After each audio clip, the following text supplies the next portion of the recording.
Vie associative et vie locale, c'est avec Isabelle dans Ça vient du cœur sur Happiness.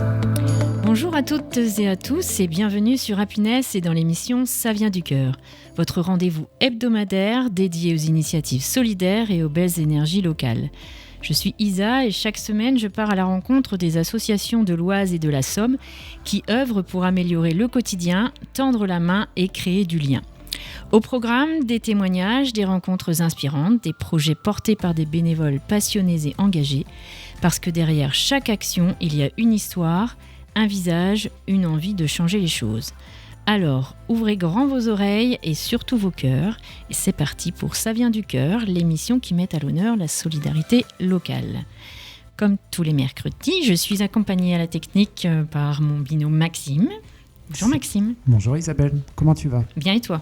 Eh ben, ça va très bien. Moi aussi. Je suis très content de cette émission, bon, comme toutes les autres, hein, mais encore un petit peu plus parce qu'on va parler d'une de mes passions, on va parler d'une passion que beaucoup partagent. La photographie. Voilà, on va parler photo aujourd'hui. Oui. Et on reçoit qui ? On reçoit Jean-Baptiste, je ne me suis pas trompée, Jean-Baptiste Quilien qui vient nous parler du collectif Taupe. Bonjour Jean-Baptiste. Bonjour Isa. Tu vas bien ? Ça va très bien et toi ? Bon, prêt ? Nickel. Ok. Allez. Alors, moi toujours, avant de commencer, j'aime bien que la personne se présente, nous raconte un peu sa vie, son parcours, et parce que je pense que les auditeurs, ça peut les intéresser de savoir qu'est-ce qu'ils écoutent. Donc, est-ce que tu veux bien nous parler un peu de toi ? Ok. Je m'appelle Jean-Baptiste Quilien, je suis photographe depuis un peu plus de 13 ans maintenant. Et j'aime bien dire c'est mon métier, parce que souvent les gens demandent « mais c'est ton vie ? C'est ton métier ?» Oui, c'est mon métier. C'est mon métier. Et puis voilà, et puis je suis donc président du collectif Taupe sur Beauvais. Ok. C'est tout ? Tu nous dis rien d'autre sur ton parcours ? Sur mon parcours, T'as pas toujours été photographe, j'imagine. Alors, j'ai pas toujours été photographe. En fait, comment je suis venu à la photo ? À la base, je suis musicien. Voilà. J'étais musicien, je suis guitariste. Et j'ai joué dans des groupes. Et puis, j'ai chopé ce que j'appelle la maladie des trentenaires. Tu sais, c'est quand t'as plus le temps de répéter, t'as plus le temps de faire les concerts parce que t'as une copine, que t'as un appart, que t'as des projets, donc tu vas plus aux répètes, tu t'y mets plus le cœur que t'y mettais avant. Donc j'ai arrêté la musique et puis je me suis rendu compte qu'il fallait que je comble. Il fallait quelque chose. Il y avait un manque. Il y avait un gros manque. En fait, t'as la fibre artistique depuis tout petit ? Peut-être. Et puis en plus de ça, c'est des virus que m'a filé mon père. Ah, ça c'est chouette aussi. Ouais, c'est ça. Que ce soit la musique ou la photo d'ailleurs. Et puis j'ai commencé un peu à faire un peu de photo, à faire un peu tout et n'importe quoi dans la photo. Et puis j'ai vite compris que ça remplaçait bien la musique.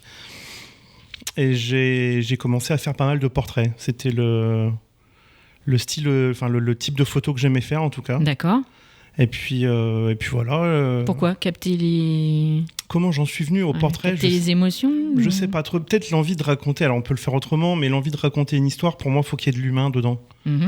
Forcément, dans le portrait, il y a de l'humain. Forcément, dans le portrait, il y a de l'humain. Et puis aujourd'hui, dans mon travail, peu importe ce que je fais, il y a toujours un peu d'humain.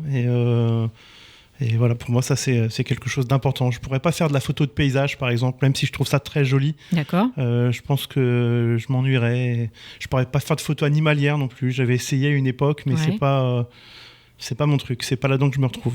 D'accord, c'est uniquement le portrait alors. Ouais, mais c'est super large au final parce que c'est pas forcément du portrait posé. Je fais surtout du reportage aujourd'hui, que ce soit dans la photo sociale, mariage, naissance, famille, etc., ou dans l'entreprise. Et au final, ça reste un peu de portrait quand même. Je continue à prendre de l'humain en photo. Dans l'entreprise, qu'est-ce que tu peux prendre en photo, par exemple ? Alors, l'entreprise, c'est super large. On peut faire de l'événementiel d'entreprise, du portrait d'entreprise, de la photo de produit. C'est vraiment super large. D'accord. Donc tu dis photo de portrait d'entreprise, c'est pour après le remettre sur les réseaux ou les choses comme ça ? Exactement, ouais. Alors ça peut aller du portrait, ce qu'on appelle le portrait type LinkedIn un petit peu aujourd'hui, mais ça peut être aussi du vrai portrait d'entreprise. Par exemple, un cabinet d'avocats, ils ont besoin de portraits pour agrémenter leur site ou leurs documents commerciaux. Ils ont besoin de jolis portraits. On va plus loin que le portrait type LinkedIn. D'accord. Ok. Et donc, tu dis que tu vis de ça depuis 13 ans ? Un peu plus de 13 ans maintenant. Un peu plus de 13 ans. Ouais. Et avant, tu faisais quoi ? J'ai fait plein de métiers. Souvent, on me demande est-ce que j'ai suivi des études pour être photographe ? Eh ben, pas du tout. Pas du tout. J'ai un bac pro d'électricien, j'ai un BTS dans le commerce. C'était très, très large. Pareil. Entre les deux, j'ai travaillé dans un magasin de musique où j'étais vendeur et prof de guitare. Donc c'était, rien à voir avec la photo. Et donc, est-ce que tu en vis bien maintenant ? Dire en vivre bien, je pense qu'on n'en vit jamais assez bien. Tu vis, quoi. Mais j'en vis, j'en survis pas, j'en vis. Ouais. Ok. Et donc, on va arriver à... Parce que j'imagine, dans ce milieu-là, tu rencontres aussi d'autres photographes, plein de personnes, et qui fait qu'un jour, il y a eu l'idée du collectif, peut-être ? Ouais. Peut-être qu'il y a eu autre chose avant, l'idée du collectif ? En fait, je sais plus quand est-ce que j'ai... avant le collectif, j'ai d'abord adhéré à la FFPMI, qui est la Fédération française des photographes et de la photographie et des métiers de l'image, qui est exclusivement réservée aux professionnels de la photographie et de la vidéo. Donc c'est super parce que la photographie, c'est quand même un métier qui est super solitaire. On est vraiment très seul et c'est bien de pouvoir côtoyer des confrères qui sont confrontés au même souci que nous. Donc pour tout ce côté business, c'était hyper chouette. Mais c'est un soutien. C'est un vrai soutien, ouais. Mais il y a quand même cette partie un petit peu artistique aussi. Et quand on est photographe professionnel comme moi, on répond à ce qu'on appelle des commandes. Mais on aime bien quand même garder une petite part de créa et de faire des photos pour nous. C'est le côté artiste quand même. Voilà, exactement. Et le collectif, on l'a créé pour ça. Pour pouvoir se faire plaisir. Pour pouvoir se faire plaisir. Voilà. On était 7 photographes à la base de la création du collectif. Et donc, on s'était vraiment dit, quand on s'était réunis, qu'on voulait créer quelque chose pour échanger, partager, faciliter l'accès à la photographie, désacraliser un peu la photographie d'art aussi. C'est-à-dire que les gens n'aient pas forcément besoin de passer la porte d'un musée pour aller voir de l'art. On était sur Beauvais, nous, on est toujours sur Beauvais. Alors, il y a les photonales, c'est très bien. Cette année, c'était en extérieur, mais avant, pour aller voir les photonales, il fallait aller au Quadrilatère, par exemple. On s'est dit que pour beaucoup de gens, par exemple, aller au Quadrilatère, c'était peut-être pas complètement naturel, ou peut-être qu'ils voyaient ça peut-être pas à leur niveau. Et nous, on a vraiment voulu désacraliser ça. Plus de barrières. Plus de barrières. Et accepter tout le monde, tous les niveaux, des photographes passionnés, amateurs, professionnels, pas professionnels, juste des curieux de l'image, et qui travaillent sur tout support. C'est-à-dire que même celui qui fait des photos qu'avec son téléphone, il est le bienvenu, et on va discuter photo, il va nous montrer ce qu'il fait, et on va pouvoir échanger sur le sujet. Ok. Et on voulait aussi faciliter l'accès à l'expo. Oui. Il y a plein de photographes qui n'ont jamais exposé, qui ne trouvent pas d'endroit forcément pour exposer. Alors à Beauvais aujourd'hui, ça se démocratise un peu plus. On a la galerie associative par exemple. Mais avec le collectif, on peut aussi, avec les rencontres photographiques gauloises, on peut aussi leur permettre d'exposer. Et donc, ça a été créé quand ? En 2022, ouais, en 2022. Après le Covid, du coup ? C'est ça. Ouais, en 2022. Donc c'est récent quand même. C'est relativement récent, ouais. Et puis on avait commencé par faire des petites soirées, ce qu'on appelait des mini-talks. Oui. On essayait de faire venir... Je suis venu à quelques-unes. Ouais, on essayait de faire venir un photographe qui nous parle de sa vision de la photographie, et on essayait de faire à chaque fois de choisir des photographes complètement différents.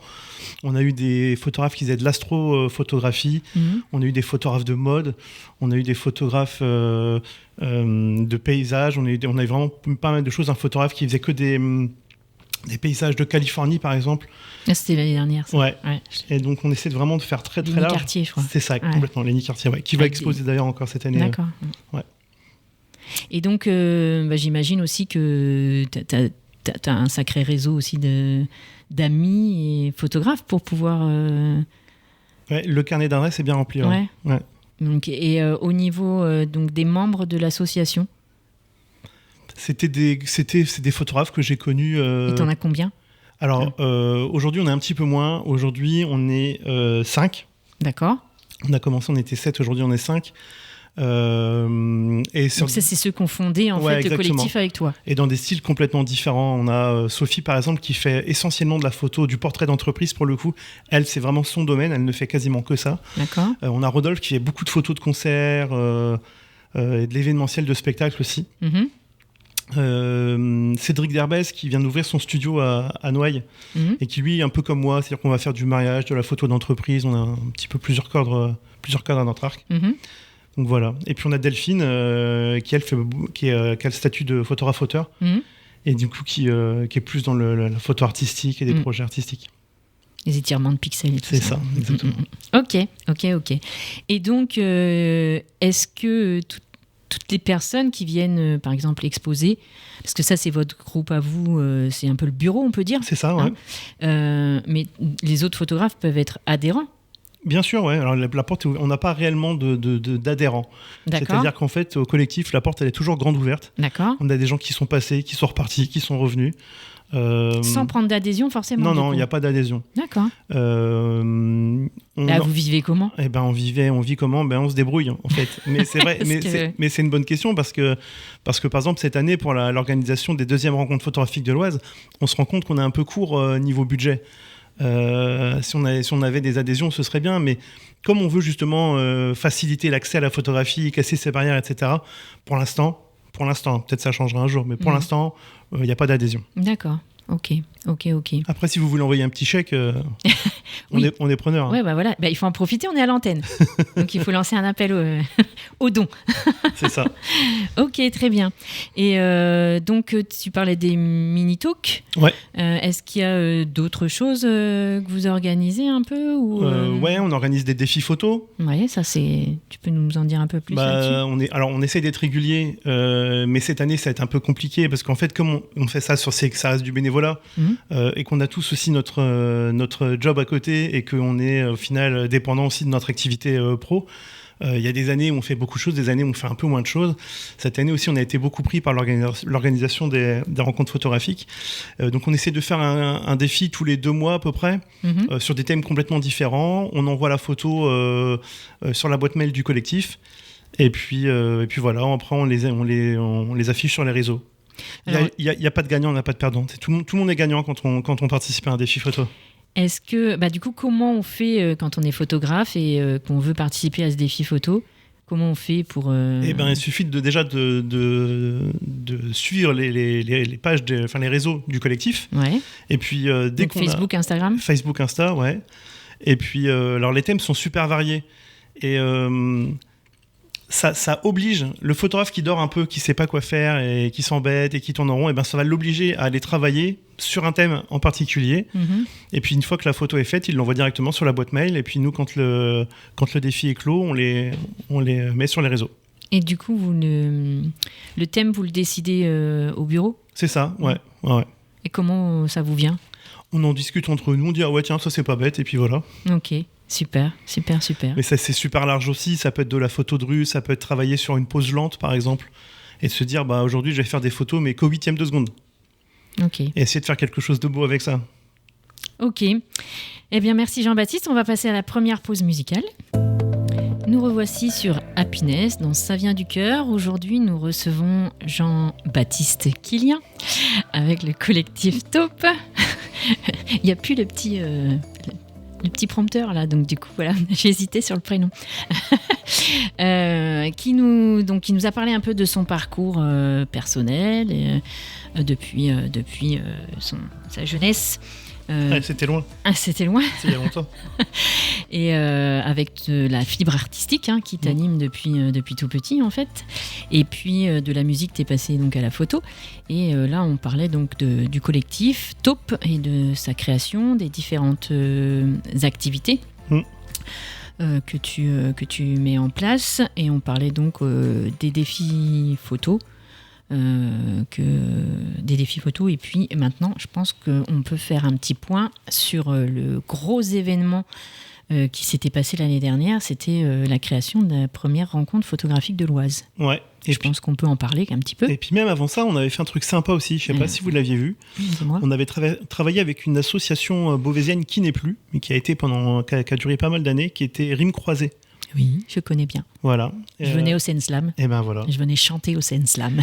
Et bien on avait fait un projet qui était hyper intéressant avec Rime Croisée qui s'appelait Encre et Lumière. Et on avait exposé tout l'été pendant 2 mois au parc Dassault, au parc Marcel Dassault à Beauvais. Oui, c'était sonore. C'est ça. Ouais, c'était une exposition, c'est ça. immersive, comme on dit. Et donc, on avait fait des photos par rapport à des textes qui avaient été composés par Rime Croisé. Rime Croisé avait écrit des textes par rapport à des photos que nous, on avait réalisées. Et tous ces audios, tous ces textes étaient audibles. On scannait un QR code et on avait accès à l'audio directement. Donc, on avait été exposé pendant 2 mois au parc Marcel Dassault. Et en comptabilisant le nombre d'écoutes qu'il y avait eu sur les QR codes, on avait comptabilisé à peu près 2000 visites. Ouais.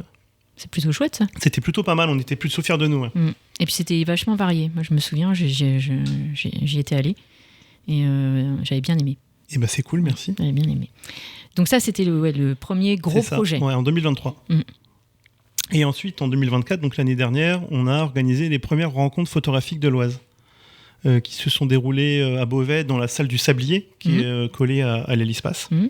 Voilà, et c'est pour une première, c'était super bien. Alors, c'est toi à la base qui a eu l'idée de ça ou c'est en collectif justement Non, c'est en échangeant. À la base, il me semble, je ne sais plus comment c'était venu, que le but était d'organiser une bourse photo. D'accord. On s'est rendu compte que... Donc matériel, choses comme ça. On s'est rendu compte qu'il y en avait déjà pas mal dans la région. Et qu'en plus, ça ne faisait venir que des accros à la bourse. C'est-à-dire que vraiment... Oui, pas forcément des photographes. C'est ça, exactement. On n'est vraiment que des collectionneurs. On s'est rendu compte que ça ne nous correspondait pas forcément. Et on s'est dit qu'on allait quand même organiser quelque chose. Et on est parti sur ces rencontres photographiques. Dans l'Oise, à part les photonales, organisées par Diaphane, il n'y en a pas tellement des événements photo. D'accord. Donc on s'est dit qu'on allait lancer ça. Ok. Et qu'on allait l'ouvrir aux acteurs locaux de la photographie. Ça, c'était important pour nous. D'accord. Et du coup, comment vous avez mis ça en place ? Comment on a mis ça en place ? Avec beaucoup de maladresse. Parce qu'on est tout jeune, nous, dans l'associatif. Et donc, on a fait beaucoup de bêtises, beaucoup d'erreurs. On a beaucoup tâtonné. On a vraiment pagayé sévère. Et on a été beaucoup aidé par la mairie de Beauvais. D'accord. Par le service culturel, justement, de la mairie de Beauvais, qui nous a orientés sur la salle et comment un petit peu s'organiser et demander des subventions, sauf que chose qu'on ne savait pas faire et qu'on a encore du mal à faire c'est pas facile, aujourd'hui. Ça. Ouais. Et donc, voilà. Et on a pu faire venir... 3 conférenciers l'année dernière. On a fait Sophie Palmier, qui était du collectif, nous a fait une conférence sur la photo d'entreprise, le portrait d'entreprise. On a eu la chance d'avoir Éric Bouvet, qui est un photographe, un reporter de guerre. Je l'ai vu. Ouais, il y a des gens qui ont fait des kilomètres pour venir le voir. Ah bah oui. Ouais. C'est un personnage, quand même. Ouais, incroyable, une vie incroyable. Et puis on avait David Delaplace aussi, qui est un photographe, le photographe du monde du rap en France. Alors moi je suis pas rappeur pour un sou, mais quand j'ai vu ses photos à David, j'ai fait wow, c'est incroyable ce qu'il fait. Il construit lui-même ses décors, et il fait ses lumières, et ça c'est énorme. C'est un directeur artistique et un photographe, quoi. C'est vraiment... Donc voilà, on a voulu, comme à chaque fois, on veut vraiment avoir des conférenciers dans des domaines très très larges pour que ça plaise à tout le monde. On veut pas... Et du coup, tu les fais venir... Alors ils viennent gratuitement ? Non, ils viennent pas gratuitement. Non, il faut qu'on sorte un peu de sous de notre trésorerie. Et comme je l'ai dit tout à l'heure, on n'en a pas beaucoup. Ah oui. Donc on fait comme on peut. Et comment tu peux ? Eh ben, on demande des subventions. Là, par exemple, on a quand même des partenaires. On a le département de l'Oise, oui, effectivement, faut le signaler quand même. Oui. C'est qu'on est quand même soutenu par la mairie de Beauvais et par le conseil départemental de l'Oise. Et on a réussi à trouver des partenaires également dans le milieu pro de la photographie. On a Cadrea qui nous file un coup de main et Salle Digital qui est un labo photo. Voilà. Ok, donc avec ça, tu arrives à financer un peu ton projet. Ouais. D'accord. Mais on s'y prend mal, donc il faudrait qu'on arrive à financer mieux encore. Parce que est-ce que l'entrée est payante ? Non, c'est une entrée gratuite. Ouais, mais c'est ça, on est trop gentils en fait. Après, quand on veut favoriser l'accès à la culture à tout le monde, c'est ça, exactement. C'est un peu voilà, le credo en fait. Bien sûr, c'est ça. Après, il y a peut-être quand même des solutions. Mettre un minimum d'entrée, pas forcément excessif, mais... Non, alors il y a une buvette. Alors venez boire des coups. Bah oui. Ouais. Il y a la buvette. Et puis, je sais pas, une idée de chapeau ou un truc comme ça, non ? Allez, on va faire une boîte à dons. Voilà, ça peut être bien aussi, ça. Pourquoi pas ? Bah si. Après, il y a des gens qui, quand ça leur plaît, ils peuvent verser un don. Exactement. Donc, pourquoi pas ? On va y penser. Il ne faut pas hésiter. Ouais, il ne faut pas hésiter. Je pense que ça peut être important. Ok. Il y avait donc combien d'exposants l'année dernière ? Est-ce que tu t'en souviens ? Non, mais là, tu vois, j'ai les chiffres de cette année, mais j'ai pas ceux de l'année dernière. Bah voilà, il y a une petite colle quand même. Ouais, voilà, j'avais pris des notes, mais non, ceux de l'année dernière. Pas les bonnes. On est à peu près équivalent à l'année dernière. Donc cette année, là, par exemple, on a 11 artistes indépendants qui viennent exposer, donc, dont Lenny Cartier. On a 4 clubs photo et une association, les Images de Blanche, qui sont d'Amiens. Oui. Ils seront là encore cette année. On a 2 représentants de professionnels de la photographie. Il y aura un stand de la FFPMI et il y aura un stand du magazine Profession Photographe qui sera là également. Et donc on aura, comme l'année dernière, on aura même un bonus. Là, on aura 3 conférences comme l'année dernière. On a une conférence de Fabien Ecochard, qui est un photographe de rue excellent sur Paris, un vrai photographe de rue, son travail est magnifique. On a Pierre et Florent, qui sont un duo de photographes sur Paris et qui ont travaillé dans le milieu de la mode. Notamment, ils ont été connus par Castelbajac. Ils ont fait des campagnes avec lui. Et on aura Alex Dino, qui est réalisateur à la base et qui a fait des photos, qui viendra nous parler de son voyage en Mongolie. J'ai déjà assisté à sa conférence, c'est formidable. Et on a la chance d'avoir la rétrospective de Uwe Homer, qui est un photographe allemand qui travaillait dans le monde de la mode en France dans les années 70, qui a fait beaucoup de choses pour des marques de luxe et qui a notamment, en tant que photographe de mode, c'est un peu le saint Graal, il a fait un calendrier Pirelli. Et quand on sait que Lindbergh, Annie Leibovitz, par exemple, ont fait des calendriers Pirelli, on se dit que ça fait une belle ligne sur son CV. Un petit peu, oui, quand même. C'est plutôt pas mal. Entre autres. Ok. Moi, j'aimerais quand même en savoir un peu plus sur l'année dernière. Oui. J'aimerais que si dans tes souvenirs, il doit bien y avoir quand même des choses que tu peux nous raconter. C'était une première. Vous aviez eu, tu sais combien de personnes sont venues ou pas ? On a vu un peu plus de 400 visiteurs l'année dernière. Oui. C'est le week-end ou c'est une journée ? C'est une seule journée. Donc là, cette année, c'est le dimanche 7 décembre. Oui. Donc l'année dernière, c'était un dimanche également, sur une seule journée. Et donc 400 visiteurs en une journée, un dimanche, c'est pas mal. Ça s'était super bien passé. On a vu de très très bons retours. Ok. Autant par les visiteurs que par les exposants. Ok. Eh bien bonsoir, nous sommes toujours sur Happiness dans l'émission Ça vient du cœur et nous recevons Jean-Baptiste Quilien avec le collectif Taupe, association qui parle de photographie. Il nous a parlé un peu de son parcours personnel et puis la création de l'association, du collectif et puis du gros projet qui a été mis en place l'année dernière, les premières rencontres photographiques de l'Oise qui avaient lieu en fin d'année, je crois, comme cette année en fait. C'est ça, ouais. C'était un petit peu plus tôt l'année dernière. Au mois de novembre. Ouais. Et puis donc, deuxième épisode de cette année, le 7 décembre prochain, au Sablier, à côté de l'Hélice-Passe à Beauvais, et donc avec un programme qui est plutôt alléchant, puisqu'il y a 3 conférenciers, je crois, qui viennent. C'est ça. 3 conférenciers sur la journée, et puis donc des exposants dans la salle, quoi. C'est ça, ouais. Dans plein de styles différents. Ouais. Donc on va peut-être commencer par les conférenciers, si tu veux nous en dire un petit peu plus sur chacun, pour que les gens sachent un peu à quoi s'attendre. On aura Fabien Ecochard. Fabien Ecochard. Ouais, Fabien Ecochard, qui est un photographe de rue, qui fait partie de cette nouvelle génération de photographes de rue. C'est-à-dire que j'en parlais encore il y a quelques semaines sur un autre salon photo. Un photographe un peu à l'ancienne qui ne voit que par les Cartier-Bresson, les Depardon, les Doisneau. Mais en fait, la photo, c'est comme la musique, c'est un art qui est en évolution perpétuelle. Ouais. Donc ça bouge beaucoup. Et ce monsieur, il avait l'air de me dire que si on faisait pas de la photo en noir et blanc, si on faisait pas de la photo à l'argentique, c'était pas de la photo. Mais si on avait proposé du Picasso à l'époque de la Renaissance, je pense qu'il y a beaucoup de peintres qui n'auraient pas compris non plus. Non, ça c'est clair. Voilà. Et donc, là, je lui expliquais que la photographie, c'était pareil, en fait. Ça évolue. Et heureusement que ça évolue. Et heureusement aussi que cette photo de rue, elle évolue. Et on a une scène française, là, dans la photo de rue, qui est excellente, dont Fabien fait partie. Donc, elle évolue comment ?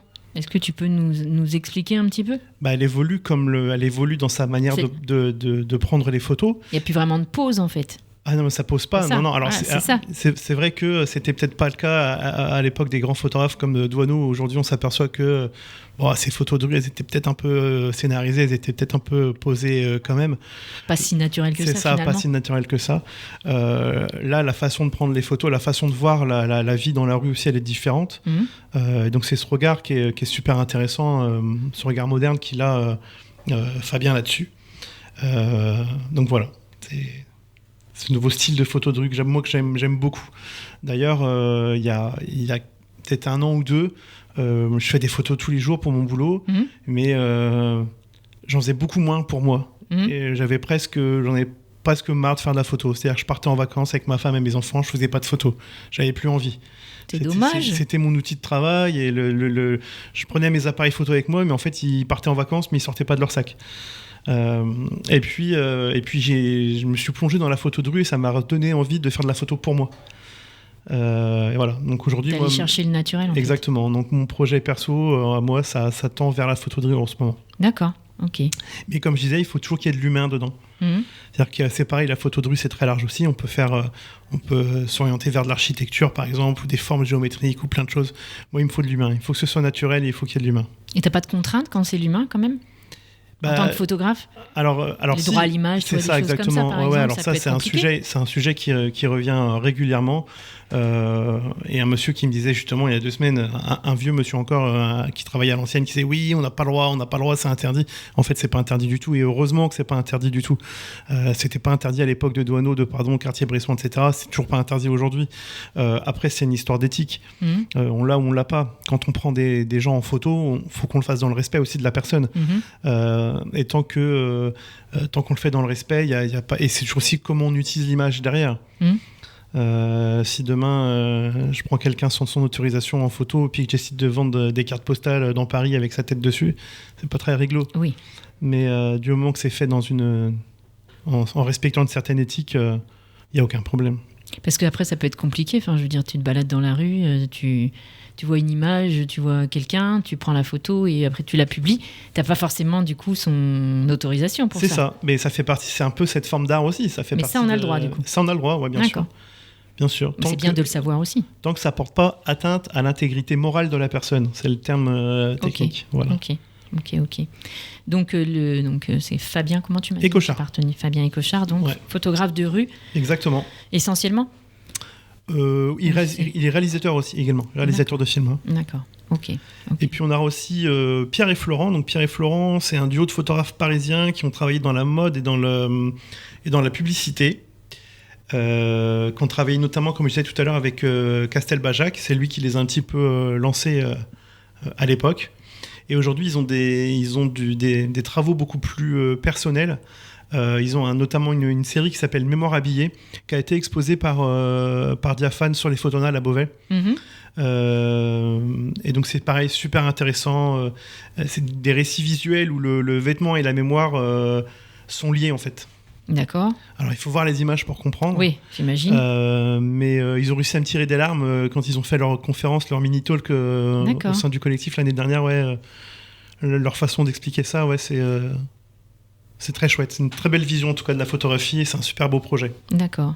Donc là, ça allie vraiment l'art de la photo et puis le... Alors c'est toujours compliqué de parler de photo à la radio parce que forcément, mais pour vous donner une idée, ils ont pris par exemple un monsieur qui est pêcheur et avec une structure, donc le monsieur est sur un escabeau, il y a une structure qui fait tout le tour de ce monsieur et tout autour de lui, ça va être des impairs, plein de vêtements et de décors et d'outils qu'il a utilisés pendant toute sa vie de pêcheur en fait. D'accord. C'est-à-dire que quand on voit ça, en fait, c'est ce monsieur qui est tout en haut de la structure et en fait tout le reste c'est sa vie en fait. À travers avec ses vêtements. C'est ça, à travers ses vêtements, à travers tout ça.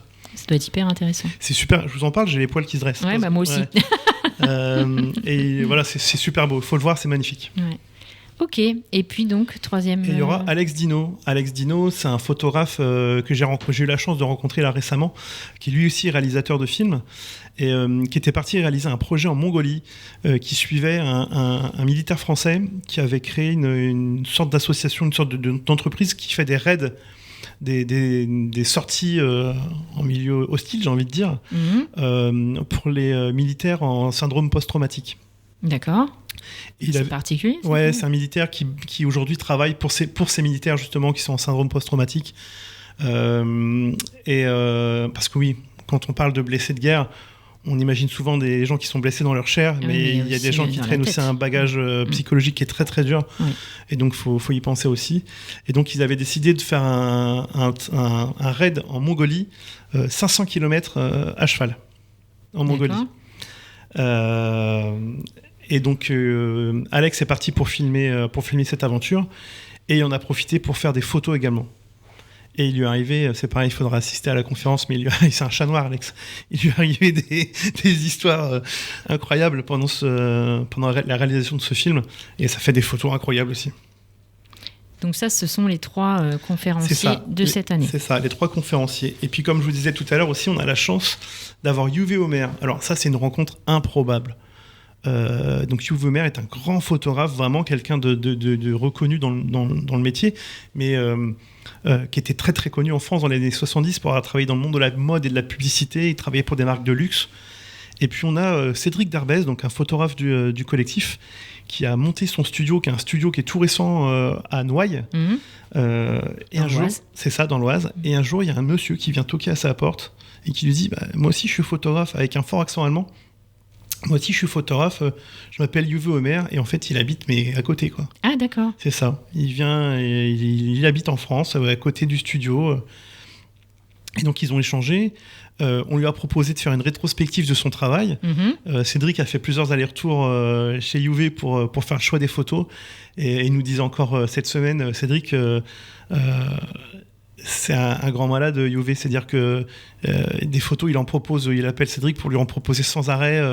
Il est passionné, il est mordu, il a vraiment ça dans le sang, et il voudrait exposer tout son travail, quoi, s'il pouvait. Donc nous, on est obligé de faire une sélection, mais c'est hyper compliqué au final. C'est compliqué pour lui de sélectionner, c'est compliqué pour nous de lui dire qu'on ne peut pas non plus, on n'a pas énormément de place non plus. Non. Mais voilà, c'est ça.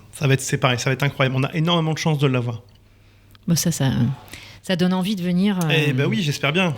À la 2e rencontre photographique de l'Oise du 7 décembre prochain. Au niveau des exposants, est-ce que tu peux nous en dire un petit peu plus aussi ? Ouais, alors la plupart des exposants qu'on a, c'est des gens qu'on a connus quand on organisait des mini-talks justement avec le collectif. Et c'est comme ça que ça marche, le collectif. Comme je disais tout à l'heure, il n'y a pas de barrière, il n'y a pas d'adhésion, la porte est toujours ouverte. Donc on a des gens qui sont venus assister à un mini-talk. Et puis, généralement, le mini-talk se finit toujours par des lectures de portfolio, des échanges, parce que on a une petite conférence sur le mini-talk, on a une petite conférence d'1 heure, mais le but du jeu, c'est quand même à la fin de boire un verre ensemble, d'échanger, de partager. Et on se montre notre travail, on échange, on confie son travail à d'autres photographes pour avoir des retours constructifs, etc. Et la plupart des gens qui exposent, en fait, c'est des gens qu'on a rencontrés pendant ces mini-talks. Donc on aura Namida Hart qui a son univers aussi, une photographe qui a son univers à elle, et qui est graphiste à la base, qui fait un boulot incroyable. Patrick Delic, Lenny Cartier, donc on en parlait tout à l'heure, avec ses paysages de Californie. Il a une colorimétrie qui est incroyable. On est en vacances quand on voyage, vraiment, quand on regarde ces images. C'est hyper lumineux, je trouve. C'est ça. On aura Jean-Pierre Duverger, Pascal Vergne, John Pitre, qui travaille avec la galerie associative à Beauvais, Laurent Govart, qui est un photographe qui est très engagé sur la ville de Beauvais, Stéphane Lozaco. Alors Stéphane, c'est incroyable parce que c'est lui qui nous avait fait le mini-talk sur l'astrophotographie, et là il revient avec de la macro-photographie, et en fait il peut prendre en photo des choses qui sont super loin, des galaxies qu'on voit pas à l'œil nu, et là il revient avec des petits insectes et des tout petits, c'est incroyable, c'est ça. Il fait le super loin et c'est hyper diversifié. Exactement, mais vous allez voir, c'est incroyablement réalisé aussi. On aura Ghislaine Pasquier-Camus, Jimmy Galli, et on aura également, alors ça c'est Cédric qui nous propose ça, une exposition photophare. Cédric a travaillé avec un collège et ils ont fait une exposition. Alors le dispositif phare dans les collèges, c'est un dispositif anti-harcèlement. D'accord. Et donc on a ces collégiens qui ont fait une série de photos contre le harcèlement. Ça c'est chouette. Voilà, et donc on aura également cette expo-là de proposer. D'accord. Et après, on aura le travail des clubs photo. On a 4 clubs photo qui viennent nous voir également. Et donc, comment, quand on est par exemple photographe ou qu'on fait partie d'un club photo, comment vous sélectionnez en fait les exposants ? Est-ce qu'il y a un postule ? Comment ça se passe ? Alors c'est ça. Nous, on a fait un appel à candidature. On en a reçu pas mal. On en a discuté entre membres du collectif. On a essayé de faire diversifier, qu'il n'y ait pas de redondance dans les styles photographiques. Et puis on a fait notre choix. Et donc voilà, ça s'est fait comme ça. Donc c'est un vote en fait entre vous ? Ouais, tout à fait, ouais. Ok. Et on est sur Amiens et tu parlais des images de Blanche.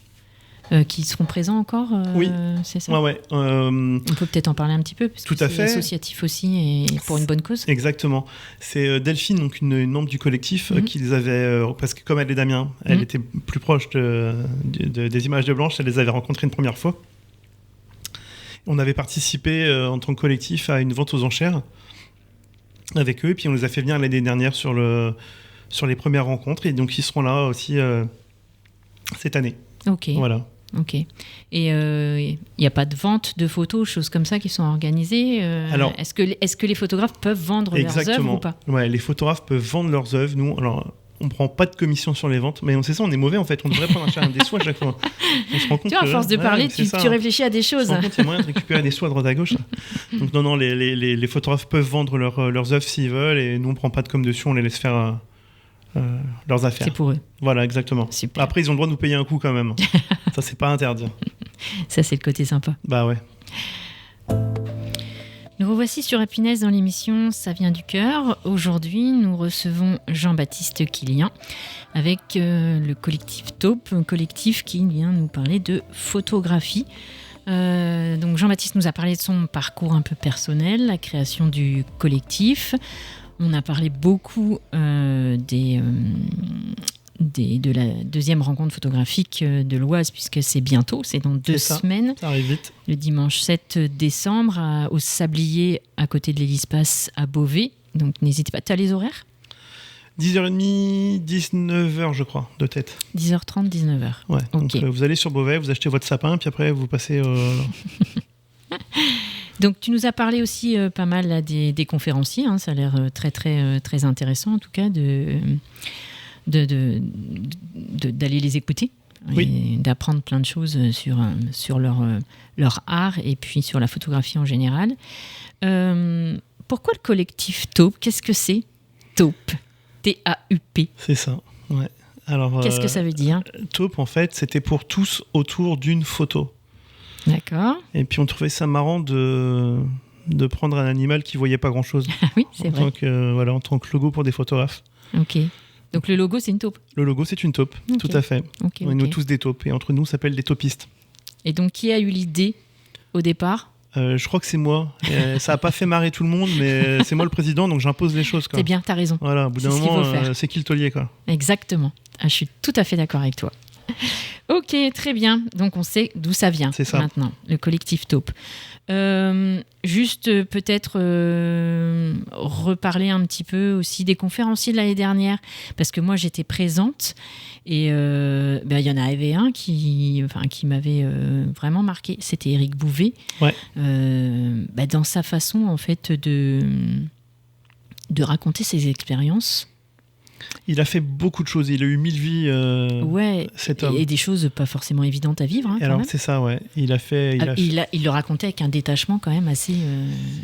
Bon, après, je pense qu'on ne peut pas faire autrement. Ouais, mais je pense que pour faire ce métier, à un moment donné, on ne peut pas le faire autrement que si on ne se détache pas un peu. Surtout que quand on l'a vu, il rentrait tout juste d'Ukraine. Donc ouais, c'était... Voilà, il a vu des choses, il a photographié, mais c'est un devoir de mémoire aussi qu'il a, il a un devoir d'information, c'est super important aussi. Chez un photographe, oui, c'est ça. Voilà, ouais. Donc, il a fait plein d'autres choses. Hein. Il n'a pas fait que du reportage de guerre, Éric, mais c'est vrai que les images qu'il nous a montrées, et la partie du travail sur lesquelles il est venu discuter avec nous, c'était sa partie photographe de guerre. Et j'ai beaucoup d'admiration pour ces photographes qui arrivent à faire j'ai envie de dire des belles photos de choses moches, en fait. Ouais, c'est ça. C'est-à-dire que... Voilà. Et moi, je me souviens de la photo de la petite fille au Mexique. Ça, c'était... Parce que moi, j'étais petite à l'époque, et on la voyait à la télé Et là, cette photo-là, de savoir que c'était lui qui l'avait faite, c'était quand même... Quand on a la chance comme lui de sortir une photo iconique comme celle-ci, on dit qu'on a bien fait notre métier. Ouais. Ouais, et puis de ressentir toute cette émotion à travers cette photo, quand même, le désarroi de cette petite fille prise au piège. C'est ça. Ouais.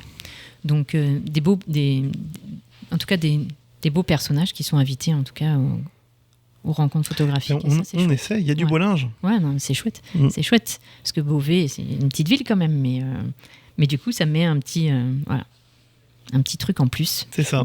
Donc, c'est chouette. Et l'affiche, elle sera tout aussi belle cette année. D'accord.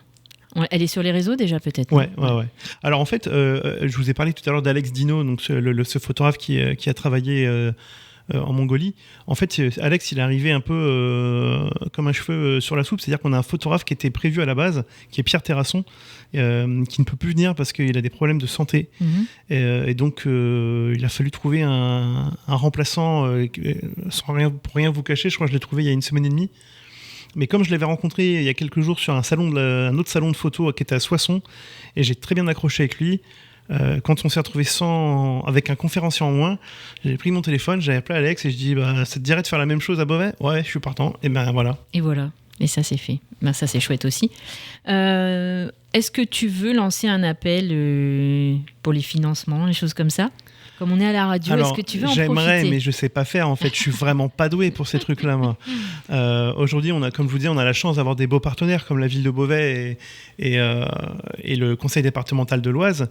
On a réussi aussi à dégoter des partenaires dans le milieu de l'image qui sont Cadrea et Salle Digital. Mais comme je vous dis, on est tout nouveau. Dans le monde des entreprises, vous n'avez pas essayé de démarcher? Non, puis on ne sait pas faire. Moi, je suis tout nouveau dans le monde de l'associatif. Parce que ça, c'est pas compliqué, hein. C'est vrai, c'est pas compliqué, oui. Tu rédiges un petit courrier, t'envoies. Bonjour, vous avez des sous à nous donner, c'est pas quoi en faire, on les prend. C'est ça. Ça peut fonctionner. Hein. Ouais, bien sûr, c'est ça. Faut qu'on se penche sur la question. Et puis donc là, tu peux en profiter pour lancer un appel aux dons. Venez déjà nous rencontrer à la 2e édition de ces rencontres photographiques de l'Oise. Et puis venez voir si ça vous plaît, si vous trouvez ça chouette. Mais de toute façon, ça va vous plaire et forcément, vous allez trouver ça chouette. Et puis après, si vous avez des sous à nous donner, on les prend. Et donc, on vous retrouve sur Instagram, Facebook. Il y a un site internet aussi? Il y a un site internet également, ouais, sur lesquels d'ailleurs on retrouve tous les défis photos qu'on a créés, qu'on a fait depuis le début. Ok, donc on peut aller voir dessus. Exactement, ouais. Et puis comme ça, vous verrez aussi, il y a des images des rencontres de l'année dernière. On a fait tourner un petit making-of, une petite vidéo aussi. Ok, super, nickel. Est-ce que tu aurais un souvenir émouvant à nous raconter d'une photo que tu as prise un jour, ou est-ce qu'il y a quelque chose qui t'a marqué dans ta carrière de photographe? Ouais, alors émouvant je sais pas, ou drôle. Je pense pas vous tirer des larmes avec cette anecdote, mais je suis un fan de rugby. Et j'ai eu la chance de faire 3 saisons avec le Stade Français Paris en tant que photographe. Donc client pro, du coup, alors, quand on parlait tout à l'heure de photo pro, du coup ça en était. Le Stade Français me demandait de prendre en photo toute la partie hospitalité de leurs événements. Donc ce qu'ils appellent la partie hospitalité, c'est tout ce qui est loge privative, les coins VIP, etc. Et un jour, sur un match, on me demande d'être à 2 endroits différents au même moment. Donc forcément, c'est compliqué. Sur le même stade, sur le même match, ouais. Il fallait que je sois. Et puis c'était 2 endroits qui étaient opposés. C'est pas, je pouvais passer par l'un et puis finir par l'autre. Non, c'était impossible. Et donc on me proposait soit d'aller dans les vestiaires parce qu'il venait de signer un partenariat avec une marque de champagne. Et donc après le match, il fallait aller dans les vestiaires avec le champagne avec les joueurs. Alors ils m'ont annoncé ça avant le match. Mais bon, comme je suis un fan de rugby, je savais que l'équipe contre laquelle on jouait, normalement, on devait gagner. Enfin, je dis le Stade Français devait gagner. Ça devait pas poser de problème. Donc, j'avais le choix entre aller voir les joueurs dans le vestiaire après le match avec une victoire quasiment assurée ou aller voir une entreprise qui avait privatisé une loge. Bon, j'ai pas réfléchi super longtemps en tant que fan de rugby. Je me suis retrouvé dans les vestiaires après le match. Et pour moi qui suis fan de rugby, c'est comme un gamin dans un magasin de jouets, quoi. On est là avec des joueurs de top 14 et tout le staff, sachant que tous les entraîneurs qu'ils ont, c'est d'anciens joueurs internationaux. Et je suis là, je suis en train de faire mes photos et je sens que j'arrive pas à bouger. Il y a quelqu'un qui me colle, je sens une grosse masse à côté de moi et j'ai du mal donc je me recule et puis je le regarde avec un air de hey, mec, je suis en train de bosser là, tu me gênes. C'était Paul O'Connell, un international irlandais. J'étais fan de ce joueur. Quand je l'ai vu, j'ai dit waouh. Et là, il fallait que je me souvienne que j'étais là pour travailler. En fait. Voilà. Et très souvent, quand j'étais au stade, T'as demandé un autographe quand même? Non, ou pas? parce que je suis pas comme ça. Je suis pas le fan qui demande les autographes. Juste, je l'ai regardé en disant waouh, c'est Paul O'Connell, quoi. T'as pas fait une photo? Non, même pas. Même non. pas. Non. Enfin, je faisais des photos, mais pas de lui et moi, quoi. Et donc j'ai eu la chance de rencontrer plein de rugbyman que j'adore. Et des moments, il fallait quand même que je retourne bosser. Des fois, je dis c'est vrai que je suis là pour bosser quand même. Bah oui. Ouais. Mais bon, ça fait partie du plaisir du métier. C'est ça, c'était lié l'utile à l'agréable. Là, pour le coup, travailler avec eux, c'était très agréable. Ouais. Et est-ce qu'il y a des moments où c'est plus compliqué? Il y a toujours des moments où c'est plus compliqué. Il y a des moments où c'est long. Il y a des moments. Ouais, voilà. Mais après, ça fait partie du boulot. Il faut quand même pas oublier que je pratique un travail passion, un métier passion. Oui. C'est pas donné à tout le monde. Non. Donc, je sais que j'ai la chance. J'ai de la chance là-dessus. Donc, de temps en temps, quand je trouve ça long, quand ça m'intéresse, je me dis ça pourrait être pire quand même, quoi. Eh bien, merci pour toutes ces informations, Jean-Baptiste. Merci à vous. Et puis, on vous invite tous donc le 7 décembre aux 2e rencontre photographique de l'Oise au Sablier, à côté de l'Hélice-Passe à Beauvais. Donc, merci d'être venu parler de tout ça. Merci à vous. Et puis, merci Maxime de m'avoir accompagné ce soir. Merci beaucoup Isabelle, merci beaucoup Jean-Baptiste. Merci Maxime. Un sujet, forcément, que je trouve très très intéressant. N'est-ce pas? Et puis, on se donne rendez-vous donc pour le 7 décembre au Sablier à Beauvais pour aller voir cette 2e rencontre photographique. Voilà. En attendant, on va vous laisser aux mains de l'équipe de Quoi de Neuf Amiens. Je baisse un peu la musique parce que je m'entends pas parler. Je crois qu'on va parler musique dans leur émission. Il reçoit, je crois, Loïs Verne de mémoire. Ok. Et puis, quant à nous, on se retrouve à la semaine prochaine. Oui. Même heure, même endroit. C'est ça, avec une nouvelle association. Voilà. Il y aura une petite surprise. Ouais, j'ai hâte. À la semaine prochaine. À la semaine prochaine.